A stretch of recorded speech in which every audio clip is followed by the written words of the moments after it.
Paris, 1925. A man is sitting in a luxury hotel suite counting hundreds of thousands of francs in cash.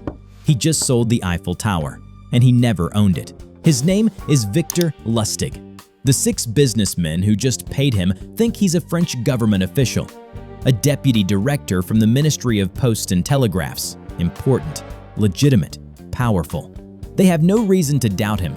He's dressed in an expensive suit, sitting in the Hôtel des Crayons, one of the most prestigious hotels in Paris. Official government documents are spread across the table. Letterhead, seals, signatures, everything looks real. One of the businessmen, André Poisson, is holding a signed contract. His hands are trembling, not from fear, from excitement. He just won exclusive rights to demolish the Eiffel Tower and sell it for scrap. 7,000 tons of metal, worth millions of francs. The deal of a lifetime. Lustig finishes counting the cash, closes the briefcase, locks it, stands up, extends his hand to Poisson.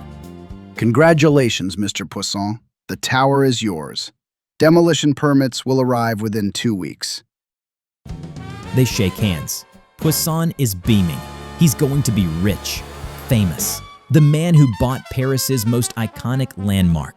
Lustig picks up his briefcase, walks out of the suite, down the corridor, into the elevator, through the lobby, onto the Paris streets. He hails a taxi. Gare de Lyon. The train station. The taxi pulls away. Lustig sits in the back with a briefcase full of cash, and he smiles. Because Victor Lustig doesn't work for the French government. Never did. He's a con artist, and he just sold a monument he didn't own to a man who will never see him again. Victor Lustig just pulled off the biggest scam of the 20th century, and he's already planning to do it again. But before we find out if he gets away with it twice, let me show you how his plan actually worked. Paris, May 1925, 3 months earlier. Victor Lustig is sitting in a cafe reading the morning newspaper. He's 35 years old, well-dressed, speaks 5 languages fluently, and he's looking for his next scam. He's been working cons across Europe for years. Card games on transatlantic ships, fake investment schemes, counterfeit money. He's good at it, very good. But he's always looking for something bigger, something that will make him rich, something no one has ever done before. He flips through the newspaper, political news, economic updates.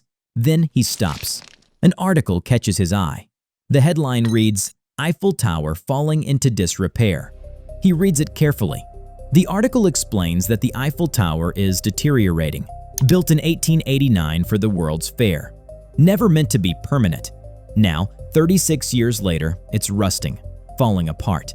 Maintenance costs are enormous, hundreds of thousands of francs every year. The city of Paris is struggling financially. Post-war economy, budget problems. Some officials are quietly suggesting maybe it's time to demolish the tower, sell it for scrap metal, 7,000 tons of iron, worth millions. Lustig reads this twice. Then he smiles, because he just found his next target. Not a person, an entire monument. He starts thinking, if the city is considering demolishing the tower, that means selling it. And if they're selling it, someone has to manage that sale. Someone from the government, someone official. What if that someone was him? On paper, the plan looked simple. Step 1. Pretend to be a government official. Step 2. Invite scrap metal dealers to a secret meeting. Step 3. Tell them the Eiffel Tower is for sale. Step 4. Take the money and disappear. Simple, right? But in reality, Lustig faced serious problems. How do you convince businessmen you're a real government official? How do you make fake documents look legitimate? How do you choose the right victims? Let me show you exactly how he solved each of these problems.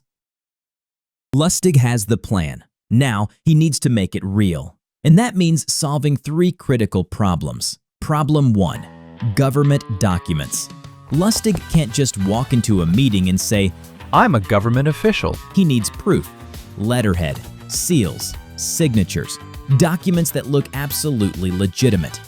He goes to a printer, not a legitimate one, a forger. someone who specializes in fake documents, passports, certificates, official papers. Lustig shows him examples of real French government letterhead, Ministry of Posts and Telegraphs. The forger studies them carefully, the fonts, the paper quality, the official seals. Can you make these? Yes, but it'll cost you. Lustig pays. A week later, he has perfect copies. Letters on official government paper. Stamped, sealed, signed by fictional officials. They look real, feel real. To anyone who doesn't work directly in the ministry, these documents are indistinguishable from the real thing. Problem 2. The victims. Lustig needs the right targets, not just anyone. Scrap metal dealers specifically. Why? Because they're the only ones who would actually want to buy the Eiffel Tower. They deal in metal, tons of it. The bigger the deal, the more profit. He goes through Paris business directories, finds 6 scrap metal companies, all legitimate, all successful, all ambitious. He needs people who are greedy enough to believe the opportunity, but not smart enough to ask too many questions. He studies each company, their owners, their reputations. One name stands out: André Poisson, newer to the business, hungry for a big deal, wants respect in the industry, perfect target. Lustig writes letters to all 6 companies on official government letterhead. The letters are formal, professional. They read, Dear Sir, you are invited to a confidential meeting regarding a significant business opportunity involving government infrastructure. Details will be provided in person. This matter is highly sensitive. Discretion is required. Signed, Deputy Director General, Ministry of Posts and Telegraphs. The letters arrive at the companies. The owners are intrigued, curious. A secret government meeting about infrastructure? This could be big. All 6 accept the invitation. Problem 3. The location. Lustig can't hold this meeting in a cafe or cheap hotel. It has to be impressive, luxurious, official, a place that screams government money. He books a suite at the Hôtel de Crillon, one of the most expensive hotels in Paris, located on Place de la Concorde, where diplomats stay, where foreign officials conduct business. Renting this suite cost him almost everything he has saved, but it's worth it. Because when the businessmen walk into that hotel, into that suite, they'll immediately think, this is legitimate. Everything is ready. The documents, the victims, the location. Lustig has one more thing to do. He goes shopping, buys an expensive suit, tailored, dark, conservative, exactly what a high-ranking government official would wear. He practices his accent, his mannerisms, his tone of voice. Authoritative, confident, bureaucratic. He rehearses his story. The tower is falling apart. Maintenance is too expensive. The government decided to sell it secretly. No public announcement. Too controversial. By the time the meeting day arrives, Lustig is ready.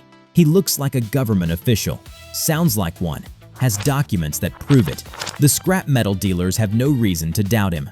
But you're probably wondering, who is this guy? How does someone become this good at lying? Here I want to take a moment of your attention. If you're enjoying this story, please subscribe. It really helps us create more quality content like this. Now, before I show you the actual meeting, let me tell you who Victor Lustig really was, because his background explains everything. Victor Lustig was born in 1890 in Austro-Hungary, now the Czech Republic. He wasn't born a criminal. He was born smart, very smart. He spoke 5 languages fluently by the time he was 20: German, French, English, Italian, Czech. He could switch between them effortlessly, change his accent, adapt to whoever he was talking to. That skill made him dangerous. In his early 20s, Lustig started working small cons. Card games on transatlantic ocean liners, wealthy passengers traveling between Europe and America. He'd dress well, look respectable, join poker games, and cheat brilliantly. He made thousands doing this, but he wanted more. He moved to Paris in the early 1920s, started running bigger scams, fake investment schemes, counterfeit cash.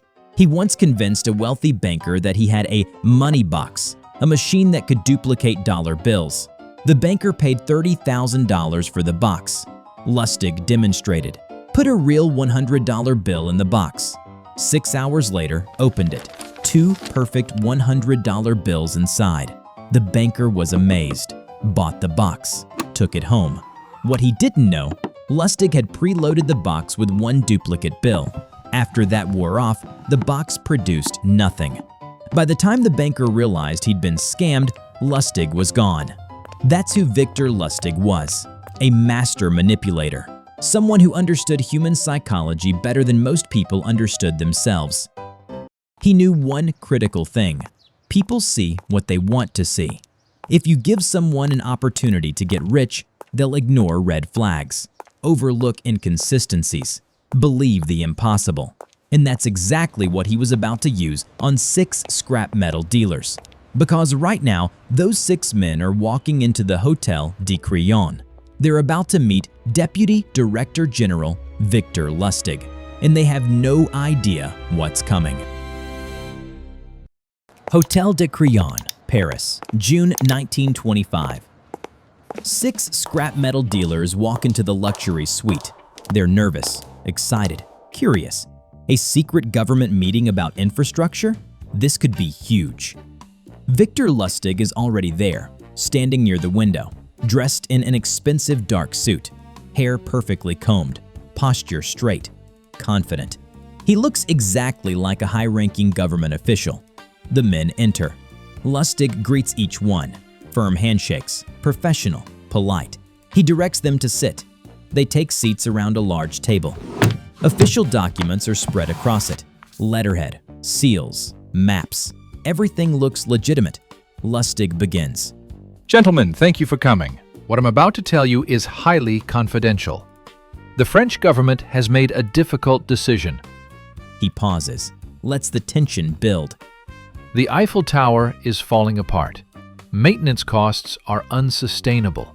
Hundreds of thousands of francs every year. The ministry has decided to demolish the tower and sell it for scrap metal. Silence. The dealers stare at him. Did he just say the Eiffel Tower? 7,000 tons of iron, worth millions. But this decision is politically sensitive. If the public finds out before demolition begins, there will be protests, riots, controversy. So the government is handling this quietly, privately. He looks at each man.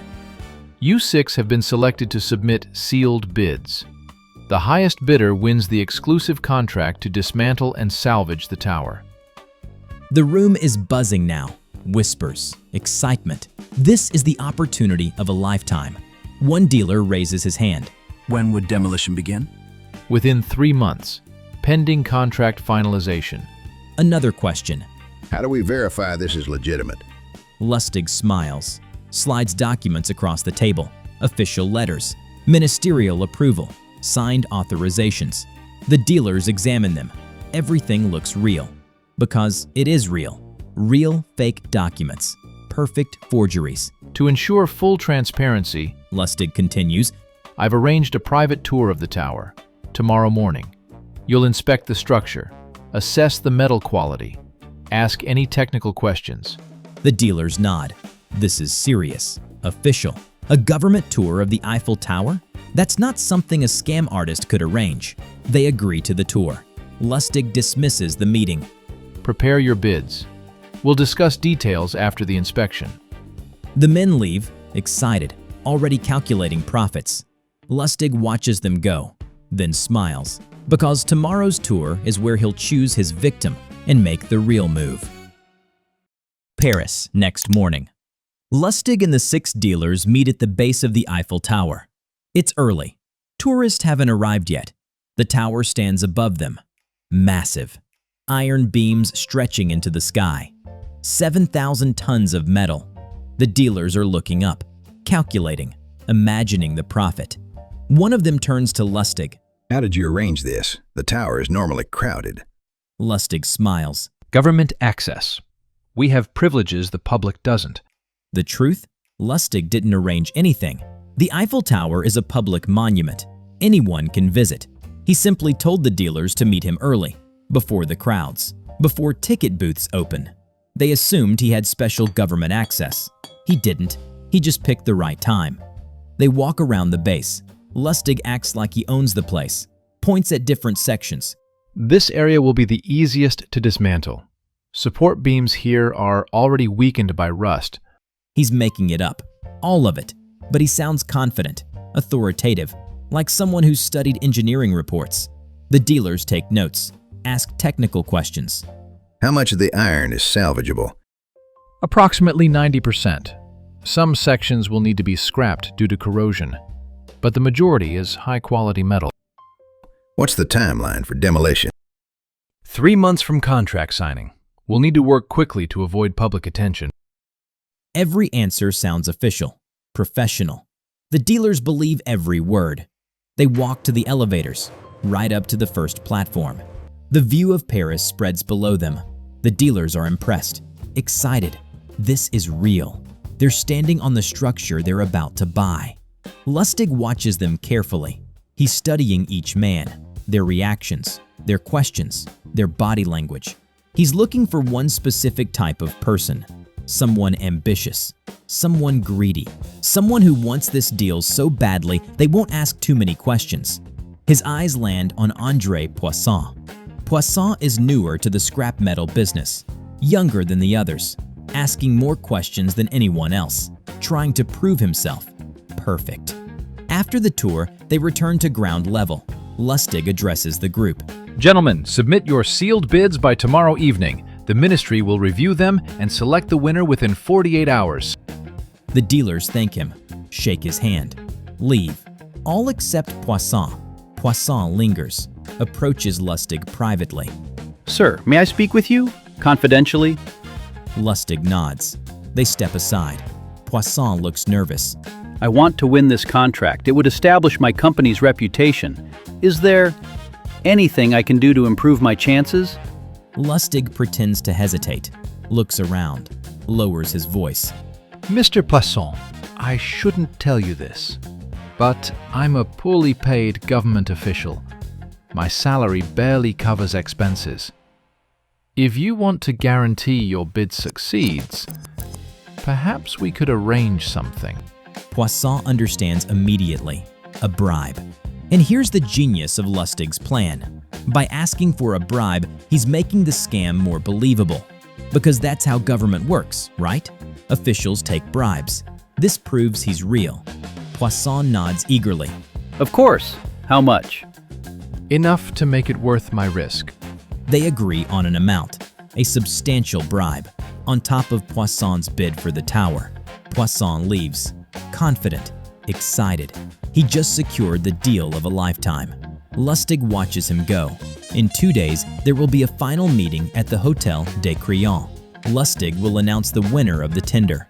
One businessman will walk into that room thinking he's about to become a millionaire. He has no idea he's walking straight into the biggest trap of his life. Hotel des Crayons, 2 days later. All 6 dealers are back in the luxury suite, waiting, nervous, excited. Lustig enters, carrying official documents, sealed envelopes. He looks every bit the government official. Gentlemen, thank you for your patience. The ministry has reviewed all bids. He pauses, opens an envelope. The winner is André Poisson. The other 5 dealers deflate, disappointed, but respectful. They shake Poisson's hand, congratulate him, then leave. Now it's just Lustig and Poisson. Poisson is beaming. This is it, the moment that changes everything. Lustig slides a contract across the table. Official letterhead, government seals. Sign here. Once payment is received, the tower is yours. Demolition permits will be delivered within 2 weeks. Poisson signs without hesitation, opens his briefcase. Inside, cash, hundreds of thousands of francs. His bid for the tower, plus the substantial bribe they agreed on. Everything he has. He counts it out, hands it to Lustig. Lustig counts it carefully, places it in his own briefcase, locks it. Congratulations, Mr. Poisson. You now own the Eiffel Tower. They shake hands. Poisson leaves the suite, walking on air. He just made the deal of a lifetime. Lustig waits exactly 5 minutes, then picks up his briefcase, walks out, down the corridor, through the lobby, into a taxi. Gare de Lyon. Within hours, Lustig is on a train to Vienna. Gone. Poisson waits. 1 week. No demolition permits. 2 weeks. Nothing. He calls the Ministry of Post and Telegraphs, asks about the Eiffel Tower contract. The person on the phone is confused. The Eiffel Tower? We're not selling the Eiffel Tower. Poisson's stomach drops. He asks to speak to the Deputy Director General, the name Lustig used. We don't have anyone by that name. Poisson hangs up, sits in silence. Slowly, the realization sets in. He's been scammed. He gave hundreds of thousands of francs to a con artist for a tower that was never for sale. His life savings, gone. He could go to the police, report the fraud, but then what? He'd have to admit he paid a bribe to a government official, admit he tried to cheat the system, admit he was foolish enough to believe you could secretly buy the Eiffel Tower. The embarrassment would destroy him, his reputation, his business. Everyone would know. So Poisson does something that Lustig counted on. He says nothing, tells no one, absorbs the loss in silence.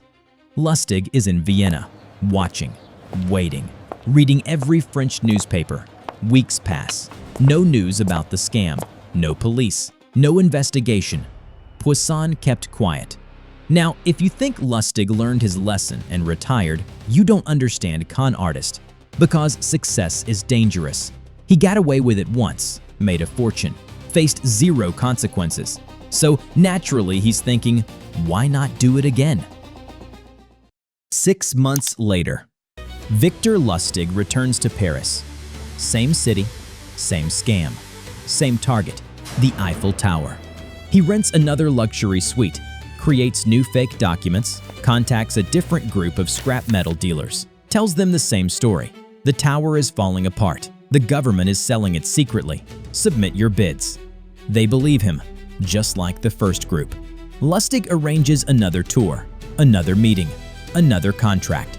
He's about to close the deal, collect the money, disappear again. But this time, something goes wrong. One of the dealers gets suspicious, asks too many questions, contacts the actual ministry. The ministry confirms this is fraud. The dealer goes to the police. Lustig finds out. Barely. He abandons the con, flees Paris immediately, gets on a train to Austria, then a boat to America. The French police issue a warrant, but Lustig is already gone. He arrives in the United States in 1926, changes his identity, continues running scams. In 1934, the FBI finally caught Lustig, not for the Eiffel Tower scam, for counterfeiting, running a fake money operation. He was convicted, sentenced to 20 years. He died in prison in 1947, age 57. But his legacy? The man who sold the Eiffel Tower twice, walked away with hundreds of thousands, and proved that people will believe anything if you make it look official enough.